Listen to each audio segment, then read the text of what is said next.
nyuma yo kwicara ngasesengura nkajya mu binyamakuru byinshi bigiye bitandukanye, ngasura ibitabo, ngasura inzu y'ibitabo, nasanze abantu benshi tugiye dufite ibibazo byinshi bigiye bitandukanye biduhangayitse, yewe harimo n'uburwayi bwabaye karande muri twebwe.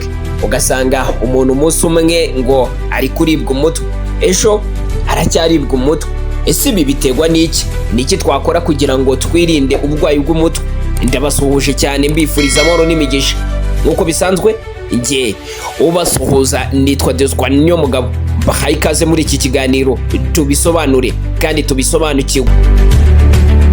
Nta gushidikanya ku muntu mukuru mu buzima agira acya akumva umutwe uramuriye burundu cyane kubera impamvu zitandukanye, ndetse wanasanga ari uburwayi bunini cyane.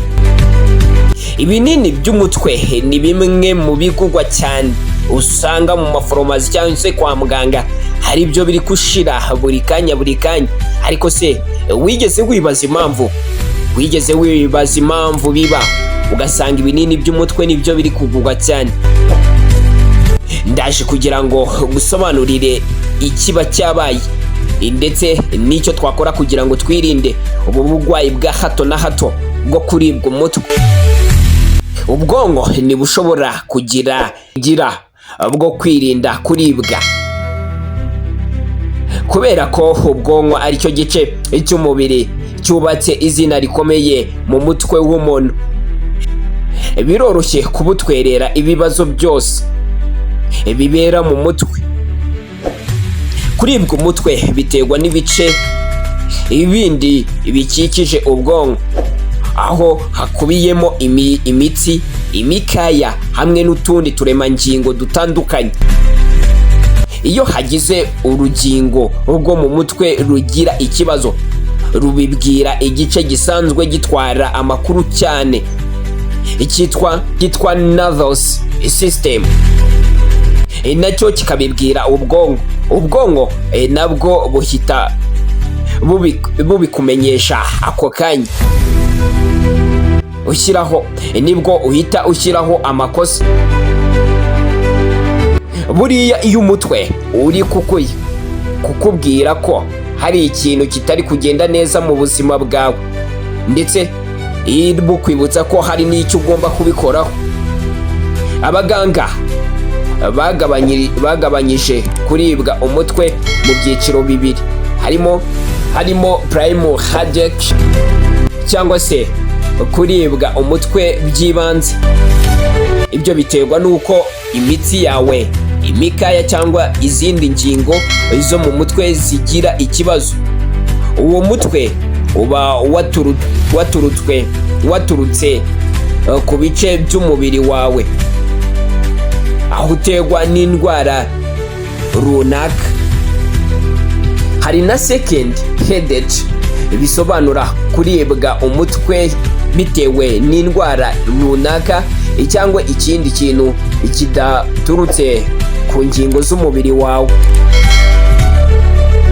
Ikintu gikunzwe gutera umutwe kurusha ikindi ni ugukobanya cyane cyangwa kuruha kw'imitsi n'imikaya yo mu mutwe n'izosi. Ibyo bikunze kwita tension headache. Iyo umaze amasaha menshi ureba muri mudasobwa, winanitse ku izuba cyangwa se wicaye ku zuba rimena imbwa agahanga, ukagira umunaniro cyangwa ukicara mu buryo bubangamira ubwonko, bituma urwara ubu bwonko bw'umutwe. Ubundi bwonko ni ubwitwa migraine cyangwa kurwara umutwe w'uruhande rumwe. Uyu mutwe wo uterwa n'imihindagurikire y'imisemburo y'umubiri. Nanone abantu benshi bahuragwa n'ababyeyi babo cyangwa se bawanduzwa n'ababyeyi babo kubera ko uhererekanwa mu miryango. Papa wawe ashobora kuguha umurima cyangwa se akakugabira, ariko n'iyi ndwara akaba yayikuraga.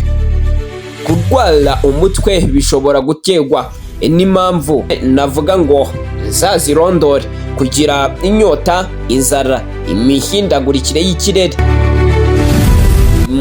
impumuro zipanika cyangwa se zitandukanye, urusaku rurenze, yewe hari n'ibyo kurya bimwe na bimwe bishobora kuguteza uburibwe cyangwa se kurwara umutwe.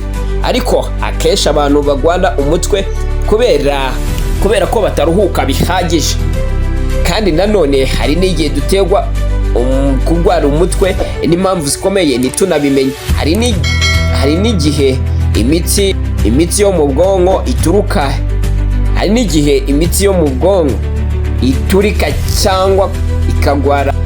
Ni bimwe bisanzwe.